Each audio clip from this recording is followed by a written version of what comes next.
All right, so in our series of videos this week, we're going to be looking at social groups and organizations, starting to think about some of the fundamental bases of social structure. So we've looked at um, culture and society and sociological research methods, and now we're going to start thinking about some of the basics of the more fixed institutions in our society. And we're going to start with the basic building blocks. So in this module, we're going to look at roles and status, the positions we move throughout our day. One of the ways in which we can think about these different roles in terms of dramaturgy or performing ourselves every day for different audiences. And then look at the different ideas behind role strain and role conflict. Okay, so status and roles. Status can be kind of tricky because we typically think of high status or low status, which can be true. But a status we want to think of a status position. And this is a position with a particular set of expectations that we move into and out of and into every day. Your status position might be RA, and then your status position might be student, and then your status position might be employee at McDonald's. These all have different sets of expectations or scripts that go with them, or roles that you perform. Typically, students have a little bit of difficulty thinking about this, so a metaphor is usually helpful. Now think about a football team. You have one guy who holds the ball and distributes it to different members after it's hiked, called the quarterback. His job in that position, his role, is to distribute the ball, to get it to somebody to move the ball forward. There are other people in the team, like the running back, whose job is to either run the ball or to distract or to block. But there is a particular position who is running back. Now, if this person gets hurt, the quarterback, let's say Matt Ryan for the Falcons, there is someone else to fill the position of quarterback. Forgive me. Regardless of who's in that position, the position of running back and quarterback will be on every single team in the NFL. So when we think about this, when we think about positions, positions are those fixed positions in societies that, regardless of kind of who fills them, somebody is expected to fill them. If you've ever been in the hospital, for example, there's a doctor tending to you. But what doctor is on duty is filling the position depends on the time of day. There's one during the day, there's one during the night. Similarly with a nurse has a particular role to play. And who actually fills the role of nurse changes depending on what time of day, who's employed in that position. And so but the position of nurse, of doctor, of quarterback, of running back, of teacher, those status positions don't change. So the role is the expectations of how someone behaves in a position. So if someone's in the quarterback position and they just start blocking the other team instead of distributing the ball, then they're not performing according to their position. If the doctor comes in and starts high-fiving you and being like, "What's up?" and brings you a joint, they're not playing the role of doctor, even though they're in the position of it. Right? And you might be concerned in that instance. So the role is connected to the position and is the way in which we expect someone to behave, this script we expect them to perform when they're in a particular position. If you've ever been in a stage play or in a movie, there's a part that is written out for different characters, and there's a way they behave, a certain script that they follow. It's the same thing in our everyday lives. When you are in the position of student, you follow the student script. When you're in the position of friend, you follow the friend script. So statuses can be either ascribed or put onto us, particularly with large statuses like race or gender. These are what we call master statuses. They tend to overdetermine or have a determining effect over other kinds of positions. They can be achieved, like professor, something that we earned.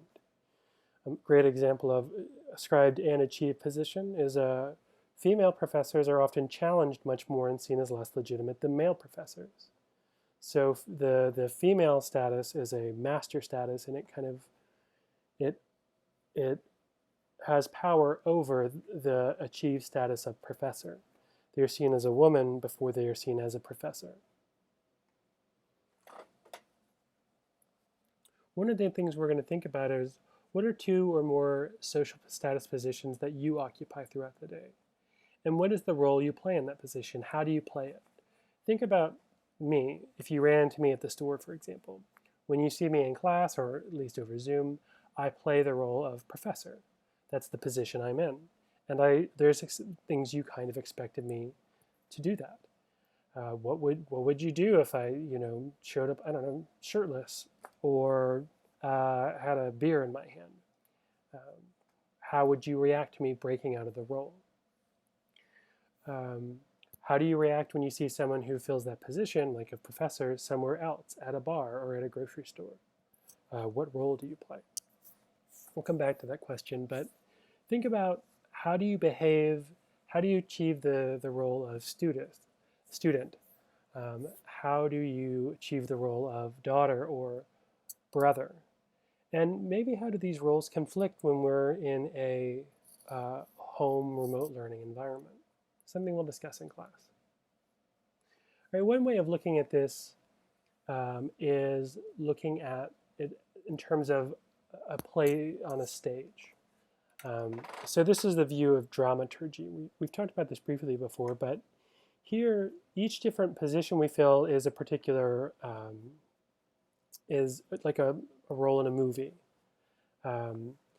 And every actor is performing a role. We typically perform these for particular audiences, which expect us to perform a particular role. They came to a particular show. And we often rely on our setting to perform that. The setting is all those tools around us that we use to perform a particular role in a particular position. Think about a doctor's office, or even the surgery room. Both of these have particular tools or keys we see, maybe a degree, a diploma, a skull, or a makeup of a skull sitting on the desk. What is a surgeon without the operating room? They need all those tools and implements and the arena to perform the role of surgeon. So how does this work? What happens when we have 2 different audiences and our impression management breaks down? Right? And this is, from dramaturgy, a lot of what we're doing. We're trying to manage different people's impressions of us. Right? You may have experienced an incident in which you're trying to play the role of cool friend, but then your parents show up to campus and you can't swear as much as you usually do or at all, and you have to say yes sir, no ma'am. Right? Sometimes our impression management, you have the 2 different audiences, your parents and your friends, and you can't perform for both of them, be both the good kid and the cool friend. So your impression management breaks down. One way in which this happens is what we call role strain. This is when there's clashes within a particular role. Right? Think of it like a balloon being filled up far too much with too many expectations of one particular role until that balloon ultimately pops, it bursts. Alternately, think of lining up cars on a bridge. If you exceed the weight limit, it starts to sag, buckle, ultimately break because there's too much on top.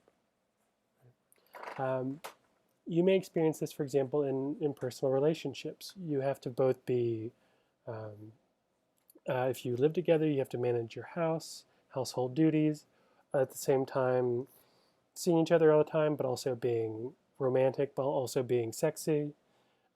All of those things are expected of one role of intimate partner. I saw something on Twitter today which someone says, your partner should be your therapist, and someone retweeted back, no, your therapist should be your therapist, because that's adding one more expectation on just one role of being somebody's partner.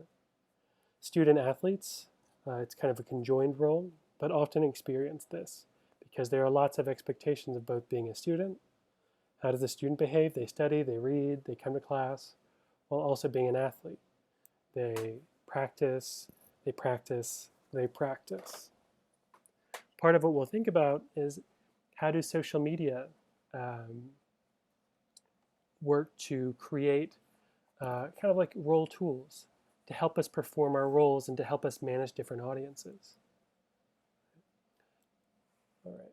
So another ways in which this can break down is when role conflict, when two roles clash with one another and one role comes from outside while you're in the middle of performing and bursts the bubble. So here we can think of that example I gave you when your parents show up. But this happens probably a fair amount these days when you're playing the role of student at home and you're supposed to be in class and a sister comes in, or your parents give you an expectation, and the expectation of behaving a student, being in class, asking questions, conflicts with all these other roles. Part of what we want to think about is how does working from home during a pandemic begin to create more opportunities for role conflict? What does this mean for being productive students and teachers and business people? And what does this tell us about how our different environments and the places we go to physically help us perform different roles, and how we rely on that to keep our different audiences separate?